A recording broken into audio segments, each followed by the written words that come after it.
अशोक सुंदरी जड़े हिंदू देवी तथा शिव और पार्वती कन्या अटंती। पद्मपुराण में तांकर जीवनी वर्णना करा जायछि।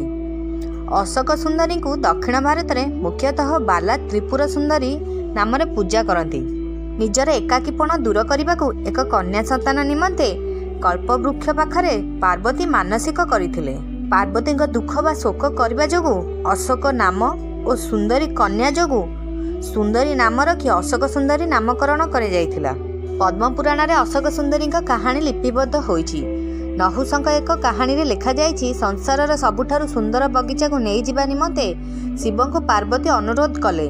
पार्वती अनुरोध रक्षा करी ताकू नंदनवन को शिव नहीं गले, जेउठारे पार्वती एक कल्पवृक्ष देखिले जी से कौन इच्छा पूरण कर दे पारे। तांको पुत्र कार्तिकेय बड़ हो जाई कैलाश त्याग कर अन्यत्र चली जिबारु पार्वती एकत्व अनुभव करथिले।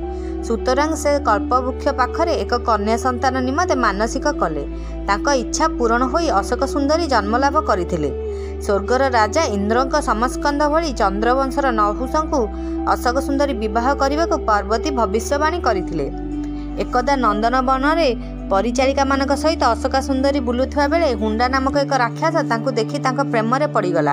हुंडार विवाह प्रस्ताव को अशोका सुंदरी प्रत्याख्यान करथिले। जेहेतु नहुषंकु विवाह करबा तांको भाग्य रे लेखा थिला, हुंडा एक विधवा छद्म वेश आसी निज आश्रम को जीवाको अशोक सुंदरी को आमंत्रण कले। अशोक सुंदरी सेथिरे जाई तांको घरे पहुंचवा परे हुंडार कपट जानी पारले और नहुषंक हाथ में मरिबा को अभिशाप देई कैलाश पर्वत रे थिबा पितामाता पाखक फेरी गले। शिशु नहुषंकु तांको उआसरु हुंडा अपहरण करिनेला, किंतु हुंडार जड़े चाकराणी तांको उद्धार करी ऋषि वशिष्ठक हेफाजत रे छाड़ीदेले। किछि वर्ष पर नहुष बड़ होई हुंडा को हत्या करबा पई तांको भाग्य रे लेखा थिबा जानी पारिले। अशोक सुंदरी को हुंडा अपहरण करबा पर मिछरे नहुषंकु हत्या करा जाइथिबा कथा कहिला। नहुष भलरे थिबा कथा गोटे किन्नर दंपति खबर देले और अशोक सुंदरी एक शक्तिशाली पुत्र जजातिर माँ और 100 सुंदरी झीक माँ हेबा कथा भविष्यवाणी करथिले।